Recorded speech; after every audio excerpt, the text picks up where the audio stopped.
bahaya-bahaya dosa. Tuhan melarang kita memperbuat dosa karena bahayanya untuk kita sangat banyak. Di antara bahayanya tidak diberikan ilmu manfaat. Walaupun ampun diri merasa alim, tapi namun Tuhan memadahkan tidak manfaat. Di antaranya lagi hati gelisah, tidak pernah tenang, padahal keadaan hidupnya lebih dari kecukupan. Tapi kenapa jadi belum tenang? Apabila hati tidak tenang, ibadah tidak tenang. Baca Quran tidak tenang, seakan-akan ada musuh di belakang, jadi mengejar membaca Qur'annya dengan secepat-cepatnya. Sholat seakan-akan ada yang mengejar musuh di belakang, sholatnya cepat. Tidak ada tenang.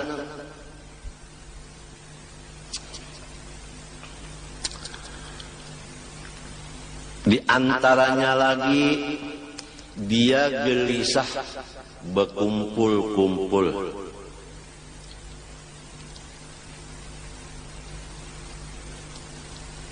Memang orang salah, malu berkumpul orang lain. Itu akibat dosa.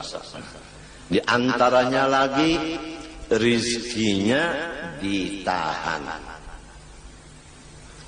Diumpamakan dalam hadis, kalau rezeki itu pakai tali rantai dari atas langit, sudah sampai ke tangan kita, lalu kita mengerja dosa, diangkat lagi rantai tadi, tidak nyampai.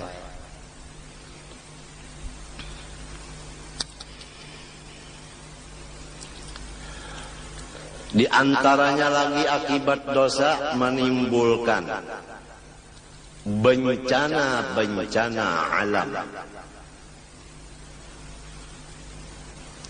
Kadang-kadang yang berbuat dosa si A, tapi si B, si C dan lain-lainnya kena bencana akibat perbuatan dosa orang lain.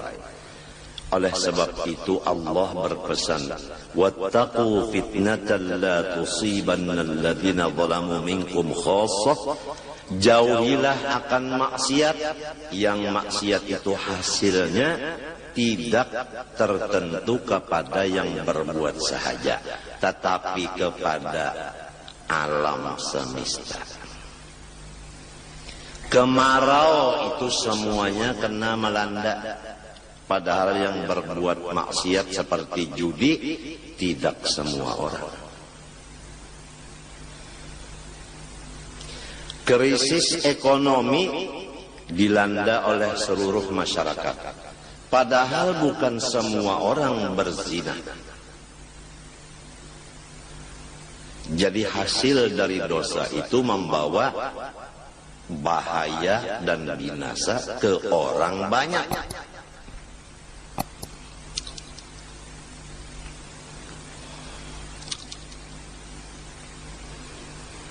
Kemudian disambung lagi dengan pemisahan antara dosa besar dan dosa kecil. Karena apabila dosa kecil, kalau masih derajatnya kecil, dibawa wudu bersih, apalagi dibawa sholat. Tapi kalau dosa sudah menjadi besar, tidak bisa dibawa sholat selesai, kecuali melaksanakan taubat dan istighfar menurut cara-caranya.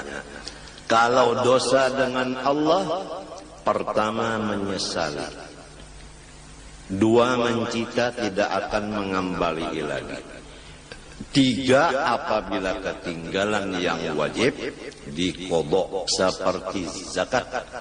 Berapa tahun tidak keluar zakat, sekarang bayar yang beberapa tahun itu diqodho. Orang banyak membicarakan mengodho sholat, mengodho puasa, tapi mengodho zakat jarang terdengar.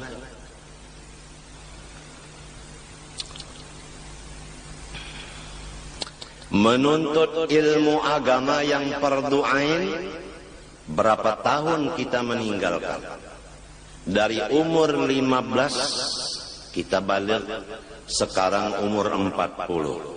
Baru umur 40 duduk di majelis ilmu, berarti 25 tahun kita mengodho semestinya. Dan semestinya dari umur 15 tahun balik berakal sudah mengaji ilmu agama. Tapi kenapa jadi umur 40 baru menuntut? Dosa kita 25 tahun. Itu dosa sama Allah.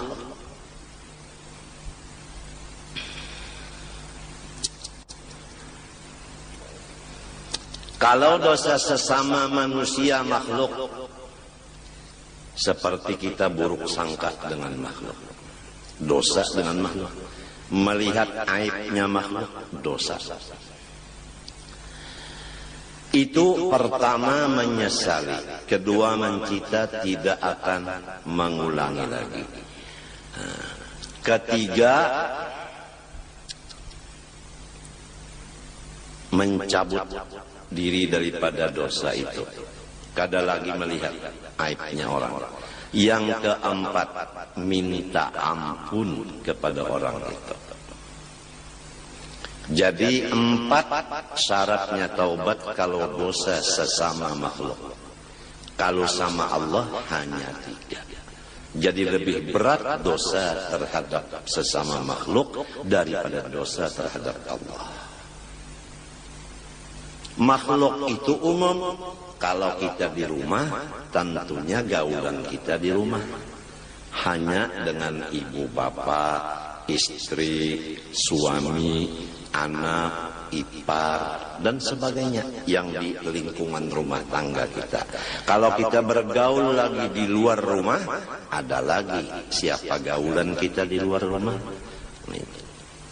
Sulit menjaga dosa dengan makhluk selama masih bergaul. Oleh sebab itu berapa guru-guru kita di akhir-akhir umur beliau memimpin akan muridnya uzlah dan khalwat, tidak keluar kakinya kecuali darurat.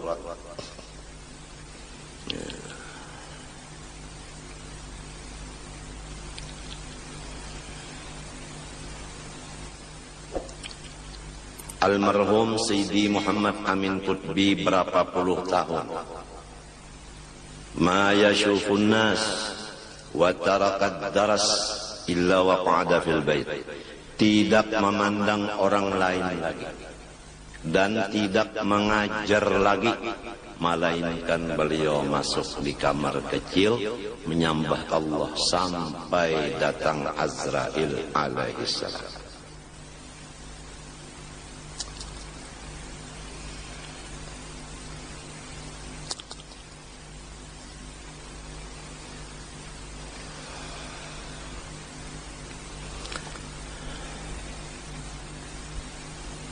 Jadi kita, siapa gaulan kita, seringlah minta ampun, sering minta maaf. Oleh sebab itu, ulun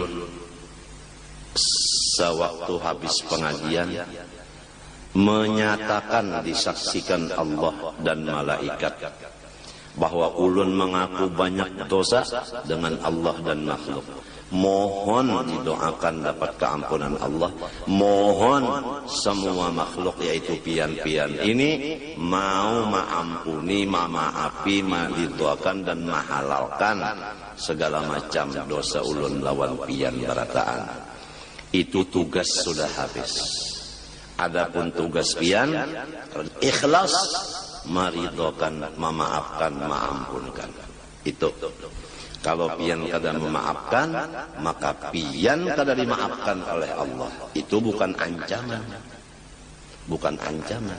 Orang sudah mengaku, orang sudah minta maaf, masih karas kajung, kada mau memaafi, Allah yang marah. Ujar Allah, unda nang mahidupakan gin, memaafi aja lawan inya, nyawa nang kada mahidupakan, karas kajung kada memaafi, nyawa nang unda siksa.